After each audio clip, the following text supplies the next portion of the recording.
Lori Clarke from the University of Massachusetts at Amherst. I met Lori a number of times over the years.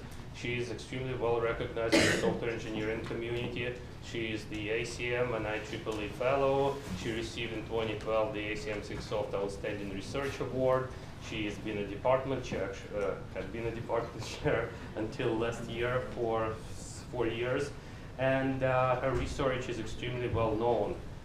She was one of the regional researchers in symbolic execution, something that my students will study in the next semester in CS 594. And her papers are very well cited and her work is recognized. And she's going to talk about errors in healthcare, something that affects all of us. So without further ado, I let Lori give a talk. Well, thank you, Mark. So I'm delighted to be here, and please, while I'm talking, if you have questions, just go ahead and raise your hand or shout out. So I'm going to be talking about work that's dealing with medical care and taking techniques that, as Mark indicated, I started out dealing with software systems and looking for errors in software systems, but now I'm looking at errors in the healthcare domain. So I don't know how many of you are aware of this, but basically there's a real crisis in healthcare. There was a study in 1999 that the Institute of Medicine did that estimated that there's about 100,000 deaths per year due to avoidable errors in medical care. And there's been subsequent studies. Most people believe that that is an underestimate. The most recent study I saw said that there's about 400,000 deaths per year due to avoidable errors. So there's clearly a huge waste in dollars, but when you think about pain and suffering, and when you think about the errors that don't cause death but cause pain and suffering, then you can see that this is tremendous. Just to give you a sense of what this means, if we were to stick with the 100,000 deaths per year, this is equivalent to a jetliner crashing and killing everyone on board every single day. And if that's what happened, if you turned on the radio or the TV in the morning and you heard about a crash, if that happened every day, people would be outraged, right? But since this is spread across the country, and people are not aware of it. And as I've talked to people from many other countries, and they all believe that in their country it's at least that bad. So this was over 15 years ago. There was a follow-up study that the National Research Council did in 2009. And basically, this number hasn't come down. And in that study, because you can sort of see, one of the things they pointed out is that the inherent intellectual complexity of healthcare is really what's causing this problem. You have very, very dedicated practitioners, but the complexity is really growing. So when we use technology, you sometimes like to think, well, oh, that will make things better. And in some technology, that's probably true. Like having RFID scanners for patient ID, for the most part, tends to reduce errors. But even then, there's situations where it doesn't. But there's a lot of technology that's being introduced that the medical professionals need to know how to use, and that's adding to the complexity of what's going on. And one of the things I've learned in working with various physicians is that things are extremely complex. One of the physicians we're working with now is in cardiac surgery, and there's different teams, and the teams, what each team is doing is very complex, but then they're interacting with each other. So there's lots of opportunities for errors to occur. I'm going to be talking about the medical domain, and all my examples are going to be from the medical domain. But I just want you to know that really, this is not, the technology that I'm going to be talking about is not at all restricted to the medical domain. It's very general. And we like to think of it as applicable to human-intensive systems. It does try to take into account that humans are domain experts, and their contributions really matter. They're not like just end users using Excel or Word. Their expertise impacts the success or failure of the overall system. And the systems we're looking at, there's collaborations where the humans are doing things, software systems are doing things, and often hardware devices are doing things. And there's lots of examples of this. Flight control is what the medical professionals tend to look at as their gold standard because there's so few accidents in flight control, in flight, commercial aviation that is. But that's a very restricted environment. There's only a couple, 1 or 2 people in the cockpit, and there's not lots of things coming in and going out, except maybe food. So that is a much easier environment to deal with than something like emergency response, environmental cleanup, and a whole lot of medical procedures. So the approach that I'm going to be talking about, you'll see directly how it picks up from software engineering research and applies it to this domain. It builds upon modeling the medical procedures. So we call these, we're modeling the processes. And then we take a number of analysis techniques and we analyze those processes like you would a software system, though we've had to change the analyses some to deal with the fact that there's humans, and humans are very unreliable actors. Then based on that, the results of that analysis, we find problems, and we go back, we talk to the domain experts about fixing up their processes, then we model the revised processes, and so on and so forth. So this is very much a Shewhart or Deming process improvement loop. What we've been doing more recently, and I'll talk about a little bit at the end of my talk, is we are taking those processes and we are deploying them. We're using them to provide guidance to the medical professionals while they're in a clinical setting. I should say we've not done this live with real patients. This is all simulations, and we're just starting this work. And then evaluate it in the clinical setting, and then we get feedback from that, and we would lead to improvements in the process and so on and so forth. So this part is all initial early work, and but I'll tell you a little bit about it because it's really interesting and lots of fun.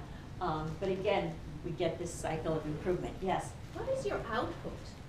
Like, how do you provide output to the end users?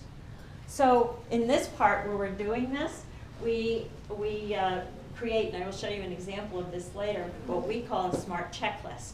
So checklists are, in aviation, it's where it came from, where pilots go through and they have a checklist to check various things. And then there were some studies that showed that that was very effective in the medical domain. And so we pick up on that idea. Very effective in the medical domain, but the medical professionals hate using them. And that's basically because they're sort of static and simple. And what we're going to try to do, sort of getting ahead of myself, is create a context-sensitive dynamic checklist that can talk about what they need to do now. But how do we get there? So I'm going to use examples, and we've done some pilot studies. We've done things on breast cancer, chemotherapy, and on inpatient blood transfusion, an emergency department patient flow, and as I said, right now we're starting to work on cardiac surgery in the ICU. Okay. The actual techniques that I'm going to be telling you about is we do the process modeling. So we model it using the Little Gel process programming language, and I'll show you what that looks like. Then we do requirements engineering, because if we're going to determine if these processes are doing what they're supposed to, we have to compare that to something. So we need to know what those requirements are. So we capture those as properties using a system. Then we do model checking.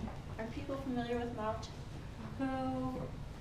Who's familiar with model checking? Okay, so just very quickly, what model checking does, and this was developed for hardware and then software systems, is you have a property or a requirement, and then you verify that the system actually always adheres to that property. So it looks at all possible ways that you could execute a system to guarantee that that property holds. And it's a very promising technique that's really starting to really be very widely used. And we're using it to look at these process models to see if the processes do what they're supposed to. Then we do safety analysis, and there's two kinds that we apply, this failure modes and effect analysis and fault tree analysis. And those, the safety analysis, they're concerned with what happens when things aren't done correctly. You know, the process might be right, but what happens if the person doing that step does it wrong? And then we talk about, and then we use event simulation so we can analyze the use of resources and the efficiency of the system. And I'm sure that I won't get that far. I won't be able to, I won't be able to tell you much about that. Okay. So in terms of defining the processes, the medical processes are interesting in that they tend to be complex. They have a lot of concurrency, lots of people doing things at the same time, and they have a lot of exceptions. Things are always going wrong or not quite right, and they have to deal with that. And in the safety literature, it is well known that it's really dealing with exceptions where most of your really worst errors occur. We need to support human choice, especially here we're dealing with doctors. They don't like to be told what to do, so we have to give them the flexibility to do things. On the other hand, there's lots of research that shows that if you minimize variability, it also reduces errors. So you have to provide variability when it makes sense and not when it doesn't. And if you think about the medical professionals, the various different kinds of doctors as your processors, okay, and in a particular process that you're trying to get done, they're all working concurrently and they have to interact and synchronize with each other and then continue and do things. You can see how you have a multi-processing system, but someone in that process might also be involved in another process. They might be dealing with multiple patients at the same time, and so they're really doing multitasking. So you can see how it gets very, very complicated, and you can also maybe get a sense of how someone might not remember where they are in a particular process and might do something out of order and cause a problem. So we are not dealing with the part where they're involved in multiple tasks. We have enough on our hands just dealing with a single process where there's multiple medical professionals involved and the concurrency that arises from that. So the modeling language has to be able to deal with that. So it has to capture that complexity, it has to have rich semantics, deal with concurrency, exceptions, occasionally timing, resource utilization. But we want to do this analysis, so it has to have precise semantics so we can do static analysis and we can do simulations and in fact, now currently try to monitor and have execution. And we want the medical professional to be able to look at it and understand the process model and say, yes, that's the process that we use. Okay. So that's pretty hard, and I'll talk a little bit about some of the things we do so that they can do that. So we use this language, Little Jill, and I'm going to do this kind of quickly, but just to give you a sense. So it's a language that's based on hierarchical decomposition. So you have a task or a step, and then you decompose that into sub-steps, and then you can take any one of those and decompose that, and so on and so forth. So the step gets represented in this bar, and usually there's a step name that says what this step does. There's a prerequisite, what needs to be true before you can execute that. Oh, sorry, it's on the next slide. What needs to be true before you execute this step, what needs to be true after you execute that step. And then there's the sub-steps, and this badge here says how do you, the ordering of those sub-steps. So this says you do them in parallel. If it's an arrow going across, you do it left to right. There's a non-deterministic choice, and so on and so forth. And if somewhere in doing any of these, something goes wrong and throws an exception, then you go up to up the tree in your scope and looking for the appropriate exception handler, which, I don't know if you can, there's a red cross here, which is where you hang the exception handlers from. So just to sort of see it for a quick example, this is the inpatient blood transfusion, and this says you're going to carry out the physician order, the Cleany Plus, 1 or more times, and this says the physician order is going to consist of these sub-steps. Now, it doesn't fit on the screen very well, so it wouldn't be laid out like this, but this is check for type and screen, prepare the documents for the blood pickup, pick up the blood, so on and so forth. And here, again, we see that plus, we're going to do a single unit transfusion process 1 or more times. And if something went wrong here, that raised the exception associated with that exception handler, which isn't shown, which is shown, then you would go to that handler, which could also be a tree. Now, it looks like it's a tree, but there's recursion, so we have iteration, and you can have predicates on the edges, and you can indicate the agents who are doing the steps and the resources that are involved. So basically, you have a model that allows you to describe all of your control flow that we come up with. What it doesn't really support is complicated computation and complicated data structures. It's very control-oriented. Not totally, but... Quick question. Who is the end user of this? Okay, so we create these models, and I'll talk about how we validate them and see if they're right or not. But the medical professionals that are actually in the clinical setting don't use these models. This is for us to analyze the models. So it's a very good question. But for the medical professionals that are working with us to try to develop the correct model, they do need to understand this. So I'll come back to that point. Since it's decomposition, let me just get through this thing. You can take any one of these and then continue to expand on it. So that would be the expansion of this. And your question. How is it currently done? How is this process currently done, verified, checked, and so on? Ah, okay. So in the hospitals, they in fact often hire consultants to come in and develop models, help them develop models for their processes. But it's usually not done in a way that an electronic form that you can update and maintain, because I'll come back to that point too. And their processes change quite frequently. So they very often will have regular meetings to review their processes, especially if something goes wrong. They'll convene a meeting to review their process and to then talk about how they might want to improve it. And then they will introduce an improvement and hope that it works.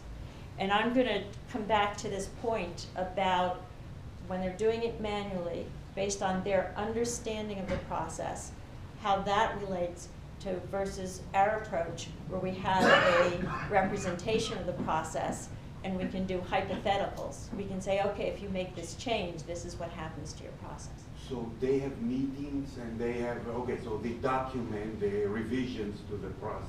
Yes, but they do not tend to have a detailed representation of their process models. But also this is supposed to be uniform. I mean, is it uniform in many hospitals across? It turns out that there is quite a bit of uniformity. So that's a really good point. Can we say that to the end, and I'll come back to that, because that's sort of an issue of reuse. Yes? I'm having a problem understanding what is the specification. You said that you model check it in Spain. Obviously, you have some specification. Oh, but then you say that, well, it's likely to be modified later because it's bound to have an error. Yes. Right. So we know that the specification is wrong. Whatever specification. Oh, the we specification have, might be right or might be not right, refined enough. but the processes could be wrong. So I'm going to come to that too. Okay, I'm going to get to. So this is just capturing the process. And what I want you to understand, and I think you're from your comments, it's hard to capture the process. And they don't always understand their process very well. Let me just, a couple things to help them understand. Oh, this didn't come up. Doesn't come up right. A couple of things we do to help them understand the process is we create a textual description of the process. So, though you can't see it, this is a hyperlinked textual description of the process where the things that occurred on that other slide, if it's a particular step, it's on here, and this one says like order tests, and if you click on that, you can see what the sub-process for order tests look like, and so on and so forth. So this is all in a stilted, template-based English description of what the process is, so that they can read through that and say, oh, this isn't quite right, or that isn't quite right. And this is just a table of contents view, but basically this is a summarized tree representation of the overall process. So now this gets to some of the issues. They do not understand their processes very well. One of the things we discovered is that when they're talking about their process and they're saying, oh, and then I do this and I give it to the nurse, and the nurse does such and such with it, and the nurse is sitting there and says, that's not what I do with it. So they might understand what they're supposed to do, but there's a lot of misunderstanding about how they interact with others and what happens. So we have come across examples where artifacts are created but not used, or multiple versions are created and they're not consistent with each other, and so on and so forth. Just like with software engineering, there's problems with the terminology, and we have to spend a lot of time tying down the terminology so that we're using it consistently. So they might use the same term to mean many, many different things. Transfused blood is an example. And when the nurses we were working with saw how they were using transfused blood in so many different ways, they were sort of like absolutely shocked and horrified. And they thought, oh, well, no wonder our students can't understand. Because sometimes they're talking about the transfusion process, and sometimes they're really talking about the infusion of the blood. And they also use different terms to mean the same thing. They'll say verify, check, confirm, match, so on and so forth. So it takes us a long time to define the process, and we have to work with a group of experts who are really willing to devote that time to do the reviewing over and over. We always tape those sessions so we can go back and listen to what they said, and we always have more than one person there to also make notes and also to help keep the conversation on track, so we don't just go off and hear about horror stories of when things went wrong, that we keep focused on what we're doing. The other thing is you have to decide what you're going to model. So you have to decide what's the start and what's the end, and what's the level of granularity that you want to model things. I mean, we can keep going down, so you can fill out a form, or you can talk about how you're going to fill out the form. So for us, if it's something that doesn't seem to be error-prone, then we wouldn't continue doing the model. But we have to make those decisions. So there's a lot that goes on. And sometimes later on when we're doing the analysis and a problem arises, we discover that we have to go back and add more detail. So some other observations. Let's see, the medical professionals think more in terms of war stories. They don't tend to think, we're used to programming, so we're used to thinking about what is the overall solution. They tend to think about not even what's the nominal path, but sort of the paths where things went wrong. So you have to sort of keep them in line there. They like the natural language representation. The other thing we discovered is even incredibly simple processes like verify patient ID. You get an ID band, and if you've ever been in the hospital recently, they're always checking it, except when they forget and don't check it. But even if you look at all the things that can happen and how that happens, even that turns out to be not a simple process and also an error-prone process. The other thing is doing it with a modeling language with well-defined semantics basically gave us a template for our conversation. So we would ask about the preconditions. What has to be true before you do this? We'd ask about the post-conditions. We'd ask about what happens if something goes wrong. So that thinking about exceptions.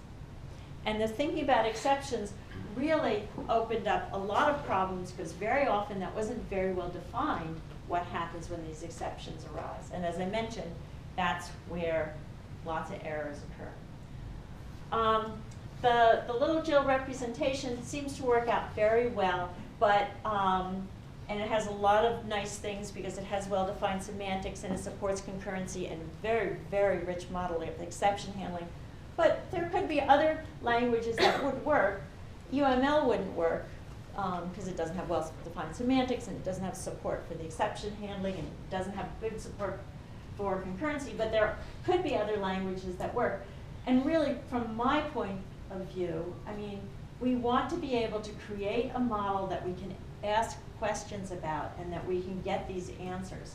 But it could be some other representation. We in fact create from the little Jill, we create a very rich internal representation, an annotated control flow graph model that we then apply the analysis techniques. And this is just saying whatever the representation is, we like to be able to create other representations that are useful. So an English text that's useful, this is message sequence charts or something that might be useful. This is a view from a particular role. So the nurse might want to see what her role or his role is in the process, and we can just show that representation.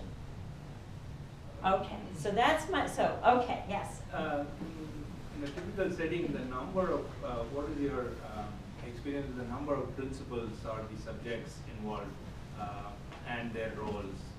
Sometimes, you know, in actual process modeling, this can sort of explode depending on the level of granularity that you model the problem. So who decides what that granularity is, and you know? So as I said, we really base it on where the problems are. And if, so like with the blood transfusion, blood banks tend to work very well these days. They've been improved. We don't model the blood bank, okay?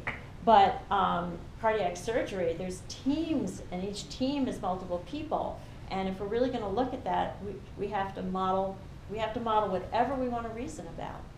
And then we don't always get it right. And then when we find out, we don't get it right in that we haven't captured it correctly, or we don't get it right in that we thought something wasn't important, and then in the discussion, you know, someone will say, well, what's really important to me, and it turns out to be something that we've never even modeled. And if it's error prone, then we have to go back and model it. So there's never, you know, it's an ongoing activity, and if the process is a live process, people are actually using these processes, it's going to change, and then you want to update it. Okay. And we want to make sure that we provide enough value that it's worth doing that. So there's two sort of very different approaches you can take. So I explained how hard it is. Well, how do we know that the model is consistent with the real process? And there's a whole lot of work that we do here in terms of providing the textual and the graphical descriptions, doing reviews. We examine scenarios. We create a scenario through the process so they could read about that scenario, and then we might say, and what would you do next? To see if what they say they're going to do is actually what the real process says. We have shadowed process performers. We have had them wear eye trackers so that we can see what they can do. That's only somewhat useful. And we've done this with industrial engineers. And I'm not going to talk about that anymore, but we do it, okay, just so you know. So the other thing, and what I am going to talk about is, so now that we have this process model, everyone says they think it's really an accurate representation of what we do. Does that process model allow errors or vulnerabilities to occur? Yes? The eye trackers. What's your experience with eye trackers? Did you get good precision? Did you try to use them in combination with other EKG devices so that you could get? So they're very sensitive. So so it's not really good if people are walking around a whole lot. Mhm. But if we're doing something to see what they're looking at on an ID band, to see if they're really doing a comparison with an ID band to what's on the medical Very record. targeted. Yes. Okay. Then, and the newer eye trackers seem to be better. Okay, so let me talk about the analysis. Okay, so I told you we're going to do model checking, we're going to do safety analysis with the failure modes and effect analysis and the fault tree, and maybe. You have a question. Oh, Yeah, sorry. This process seems very, very manual. Like you said, looking at the ID bracelet, you would expect that to be picked up by a device, right? So, okay, if And you would tied in, it sort of boggles the mind how primitive the So, The yes, flow seems. in terms of the medical domain, there's a number of things that could really be automated. And now they tend to use RFID readers for the ID bands. But even then, that you can't always do that. And so there's a lot of things that are very manual. But so for example, the reader, you could picture the reader and putting a picture of the patient, and then you have the patient with it, and that checking would be, much stronger than. Oh, right, and right? some of that's done with electronic health records now, where there is the picture of the patient, but the patient, especially a sick patient, may not look the same, and they age, and so on and so forth. As computer scientists, we have so much we can do to help this domain. Yes? I do work in this area, and so even with like the RFID and the barcoding and the like, one of the key challenges is that changes the process, and it changes the workflow. And so for the nurse, it adds a lot of time and energy, and so there are a lot of what people call workarounds. So you build in this safety process, but then it's adding time and effort. So the nurse then puts a whole bunch of the things she has to verify on one page. Easy to make a mistake between this patient and that patient. I mean, so it's extremely complex and involves people acting and trying to be efficient. Yeah. And then it takes a while to figure out, oh, well, they're being really efficient and they're getting it done, but they've added this whole new, more highly error-prone process into it. Yeah, It's and we a complicated continue to concept. add more technology, but then you look at it and things are covered with sticky notes. And there's just, so, I would like to encourage all of you to think about this domain. It's a tremendously interesting domain, and I'm just looking at a little slice of the problem, and there's so many issues to be explored. So can you read this back there? Because, okay. So, I'm not sure I heard you correctly, but it seemed that just before you said you first capture the process and then you capture the requirements. And I'm wondering That's sort about of- the synchronization here, because surely there are things that you can catch on very early on, relation of requirements, that can be captured when you capture the process. So in fact, when I'm saying, we record what is going on when we're talking about the process, they understand the process. If you ask them what the requirements are, there are some guidelines that might list things out at a very high level that we also can use as requirements.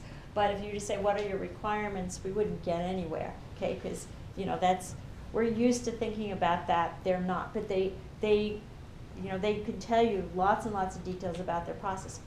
When they're doing that, they will sometimes say, the goal here is, and they will actually say a requirement, and we capture that, okay? But we use the guidelines, we use the comments that they say, and then we try to engage them really throughout the whole elicitation process with what are your goals, what's important, what has to be done. And then we use that. Since you can't read this, I'll just give you a sense of what this says. What I've been talking about is this part here where we have an editor to create the process definition. we can automatically create the narration, and that gives us textual representation. But then we take this process and other pieces of information, and we do various kinds of analyses. This one says requirements derivation, where we can generate the requirements for the use of a device, for example. I'm not going to talk about that at all. This is model checking. I am going to talk about that.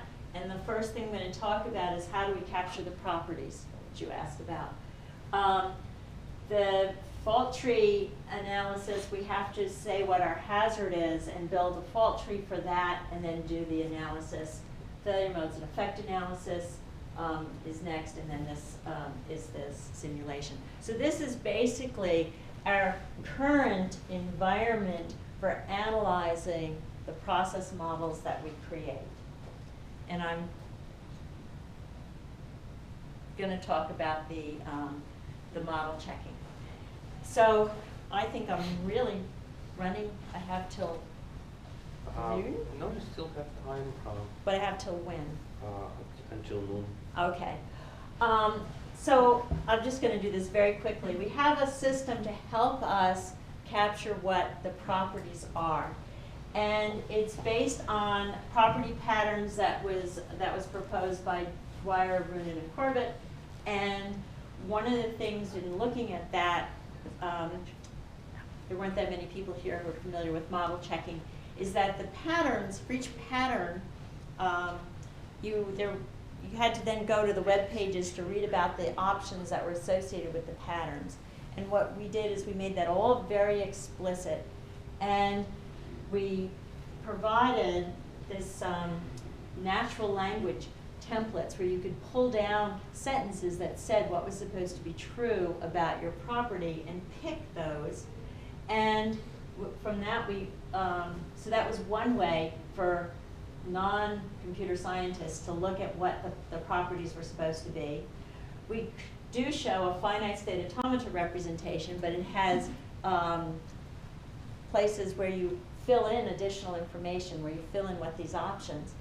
And you had to decide what pattern it was, so we start off with a question tree where you pick the pattern. And people like the question tree so much that you could continue. You could just stay in the question tree and answer these questions.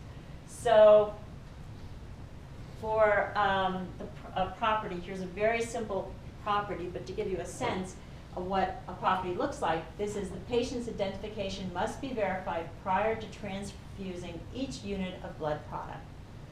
So our properties tend to be event-based, and they're talking about the events and their ordering of those events. And in this case, an event would be verified patient ID and transfuse the blood. Those are the two major events here. And if we were dealing with the question tree always starts off saying, well, what are the primary events that you're interested in? Do you have one or two? And in this case, we have two, so we would pick that, and then it would ask the next question. And basically it says, how do those two events relate to each other? Because of time, I won't walk through this. You pick the one that relates to what you're doing, and at that point, it knows which pattern. And then it can move to the finite state automata representation of that pattern. And here's an example of things that you would fill out. After you use the blood, do you verify the patient ID or not? And after you verify patient ID, can you do things in between that and transfusing the blood? And so these are choices of the labels based on our alphabet, which is a limited alphabet. And so a user could go through using this system to create the representation of the properties. And this is because with model checking, I mean, this model checking is going to check the property that you give it. And if you make a mistake in the property, it's going to check the one you give it. If that's not the property you wanted, you hopefully will get an error, and then you have to fix up the property. So it's very important that you get these details right. And there's lots of little details that it's easy to sort of get wrong, to sort of forget that, well, you don't have to verify patient ID. This could be an accepting state. And you can or cannot loop or whatever. So we have to get all those details right before we do the verification. And so, for example, here's the thing. I have to decide if this is, whoops, if this is going to be an accepting state or not. And if it is, that changes it. And you might say, well, this is a little strange because they're all accepting states. There's a violation state that I didn't show, and any events from the alphabet that aren't shown explicitly imply that you go to the violation state. Okay? So that's what the FSA template looks like. And if you're going to use the natural language, here we go, it looks something like this. And then after you've said what the major events are, you transfuse blood and verify patient ID, then you get to these pull-down ones, these pull-down menus, and you pick the one that you want, and so on and so forth. So let me this is an example of what a property might look like, and this is the full English language description of that property. And it's very explicit in terms of thinking about, well, what happens if it's acceptable for verified patient ID to not occur, but if it doesn't occur, then transfused blood cannot occur. Even if verified patient ID does occur, transfused blood is not required to occur. That's the thing that made that an accepting state. Okay? So again, our non-computer scientists can look at this and say, yes, I think this is right, or no, it isn't, and we can come to agreement on the property. Okay. So it's a little more complicated than this because we have scopes. We have to say when the property applies. We deal with exceptions. If there's an exceptions, you might want to exclude certain behaviors. And so, but we create these properties, and then we can do the model checking. And the model checking takes the property, takes the process definition, determines that no matter how you might execute the process, it is or is not consistent with the property. And it either says it's consistent, always consistent, or it produces a counterexample. And we get a counterexample, and we take that back to our medical professionals, and then we go through, what's wrong? Is the process wrong, or is the property wrong, or is our process model wrong? So, a couple of observations. Just doing the modeling of the process and just doing the modeling of the properties helped us find errors. We didn't have to do the analysis. Initially, we mostly find errors in the process models and the properties, and then after we get those cleaned up, we find errors in the real processes. And we have found some really important errors in these processes. So, one example in the chemotherapy, height and weight is used to determine surface body area, which is used to determine chemo, which is a very potent drug. It can kill you if you get too much, and it won't kill the cancer if you don't get enough. So it's very important that height and weight be up to date and be updated. And in our analysis, we found there were ways in which a patient could enter the cancer center and not have it updated appropriately. Okay. So that's an important error. We found deadlock, which we were really surprised about. And when we found the deadlock, so the deadlock was the nurse would be waiting for the blood bank, and the blood bank would be waiting to get information from the nurse. And we thought, oh, we didn't do the model correct for this. But in fact, if you've ever been in the emergency room, you believe this, right? You've been lying there thinking, what's going on? When we presented this to them, they said, yes, sometimes what happens is the patient's lying there, we're waiting, and finally someone picks up the phone. They break the deadlock manually. They figure out what's missing, and they take care of it. And they just didn't know, it didn't occur all the time. If it occurred all the time, they would have figured it out. It occurred infrequently, but when it occurred, they didn't know why. And then we could show them a trace through the process and why it occurred. And their first proposed solution, they had their meeting, they discussed what they wanted to do. We tried to capture that in the process, and we redid the analysis and showed them that they then violated other properties. And that's really a great indication, I mean, of why this is really important. Instead of going off and doing that in a clinical setting, perhaps harming a patient, we could do it hypothetically. We can say, if you do this, here's your problems, and work with them on making the changes. And the processes are complicated enough that they needed that level of support. So, because of time, I won't say too much about this. It worked amazingly well. I mean, if you've been doing model checking on software systems, it was just amazing to us that it worked as well as it did. There were few false positives, and that's basically because if you're not into model checking, this may not mean much, but for those that are, there are few infeasible paths, and most of our properties and our model are event-based. The models do explode. We do have to worry about optimizations and scalability. In terms of finite state machines, how many states and transitions your models contain? In thousands? Thousands. So we start off with the little Jill representation, and we're in the hundreds in terms of those states, but transferring that into a control flow graph, we're into thousands. So it's still not that large. It's not tens of thousands or hundreds of thousands, yes, but it has lots of concurrency. Now, I'm just saying that right now spin can be run concurrently. Holtzman has been experimenting for a long time now, and you can run very good multi-core spin versions. Maybe he's the only one who can run them, but. Yeah. So I mentioned that fixing errors in the process often led to other errors. So this was a really important thing to do. But one of the things that I discovered, I mean, in some ways our processes aren't as complicated as a lot of ones you might see in industry, but it was really hard to get them right.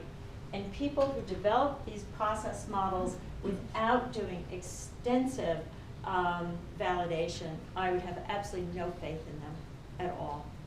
My other question is how transferable those models are across multiple. Okay, and that was your question, right? So it turns out for a lot of things, there's a lot of consistency. So like the blood transfusion, I was talking in Australia, and the Australians thought that the model that we had would work for them, and it works for most hospitals. There's certain aspects that need to be customized, but in terms of the process model and the decomposition, it's usually sort of parameter things like how many people or the low-level details of the process that need to be customized. So there's a whole lot that could be transferred from one setting to another. Not everything. And of course, this is a lot of effort. I'm not claiming it's easy. So you'd want to pick the things that are really error-prone and do it carefully. So they do have, in the medical profession, they have care sets or standards of care which talk about the procedures that they recommend. It's just not in enough detail to really detect the errors. Okay, so I just hardly have any time here. So let me just skip over. I'm not going to talk about the failure modes and effect analysis. That is something that the medical community tends to use, and so we created it for them, but we didn't find it to be all that useful. So I will talk about the fault tree analysis just real quickly. And before I do, let me just say, with model checking, we assume that if it says do A, then do B, someone's going to do A and then do B. When we do the safety analysis, we're dealing with people, and they may not do A or B right. And so we want to know what happens if things aren't done right, where could there be problems? And this is an FMEA table, which basically traces a fault through the system. And the fault tree analysis, you take a hazard, something that's wrong, and you then go through an example. I have a question actually. Could it be a situation when some medical professional may say, is such scenario possible that a patient gets incorrect amount of chemicals? So it may not be formulated precisely in the model, but is it possible to somehow, based on the fault model, come up with a symptom and trace back? That's basically what we do. We assume something went wrong. So I forget, but like you really have the wrong input happened, and so therefore, what could go wrong? So here, you assume something is wrong, and you say, well, if that, how could that?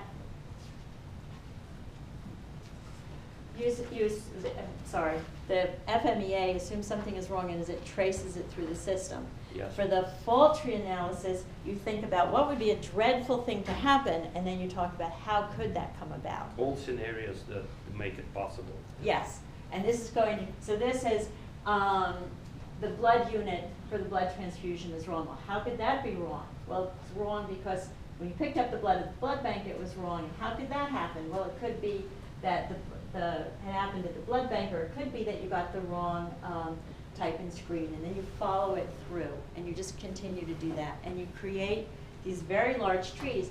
Well, we create these trees automatically based on the process model, and we continue to expand them. And then, again, because of time, I'm going to just do this real quickly. You can just do network flow analysis, and you can come up with what are the flows, where the flow from E1 has to equal the flow to E2, and E2, it's an OR, so it's going to be equal to E3 or E4.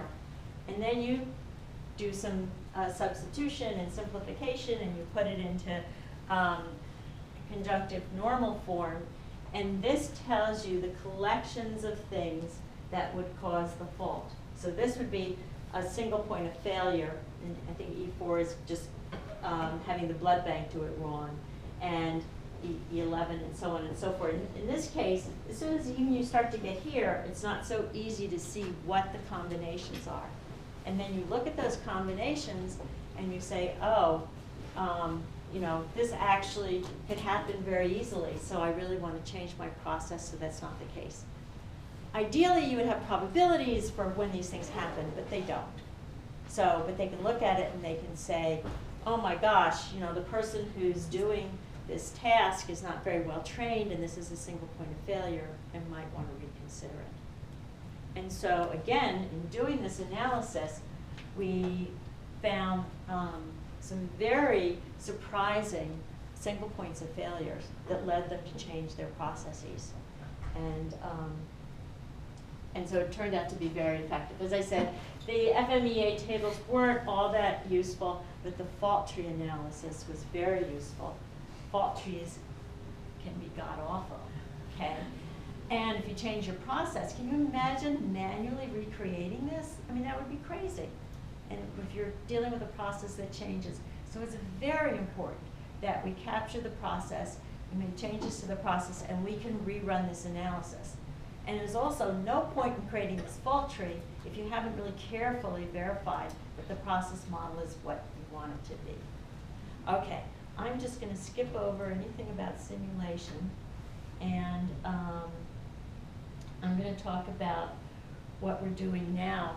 So basically, I've been talking about this is sort of the static analysis, and now we are taking this process model and using it and feeding it into so that we can do some real-time monitoring and display to the medical professionals a view of the process.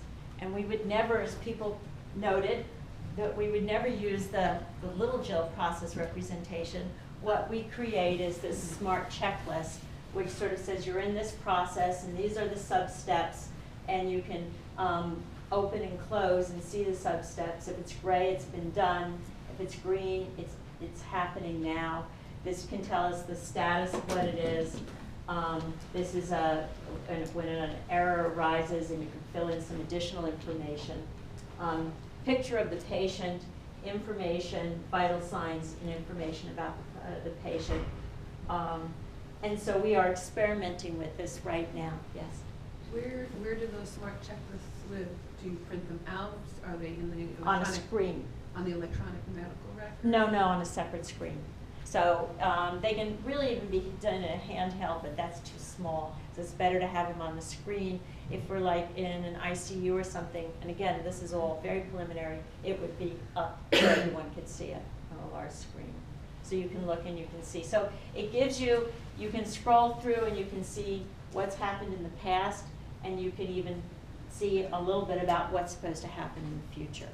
And that's what we're working on right now to create that model, and we're doing some experimentation in terms of the post-operative ICU. Yeah. Does it represent the nurses to do this, the resident is to do that, the attending physician is to? So that's a really good point. This one here is for an infusion pump, so it's very simple in terms of one person's point of view. What we're going to do when there's multiple people is to be decided. So we can do it as an integrated everybody's role, or we can separate it out, and we don't know. So, and I think it probably will also depend on the processes and how complicated they are. But these are all decisions that need to be worked out. So that just gives you a sense. And as I said, this is dynamic, it's based on what happens, and it's based on the process model. Also means sometimes you have to go back and change the process model so it reflects the information that we need for the SMART checklist. So in terms of what's going on, as I said, this current approach is really not restricted to the medical domain, but the medical domain seems to be really in need of something like this, and it's really being very effective. It's a systematic, analysis-based approach to process improvement, effective for finding errors and vulnerabilities in complex human-intensive processes. Because I got behind, because of all your wonderful questions, but that's good, I didn't tell you a lot more about our case studies, but one example in the chemotherapy study, they saw a 70% reduction in errors after using our work, and that reduction has been sustained over a 3-year period. So they had a database of errors that reached the patient, and we're talking about small numbers because it's a wonderful chemotherapy department, of course, but they did see this reduction, and that's really very, very significant. And our future work, what we're working on now, is the monitoring, the guidance, detecting deviations as soon as they occur, ways of providing feedback about issues, and incorporating that into sort of reading the various sensors and devices so that we can really make this as smart as possible. So that's what I wanted to tell you about. Thank you.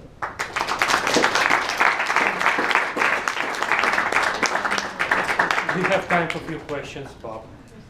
Will we actually know whether this work is successful until you get widespread adoption? The last thing you said, a 70% reduction in chemo errors, which are very small numbers, very significant.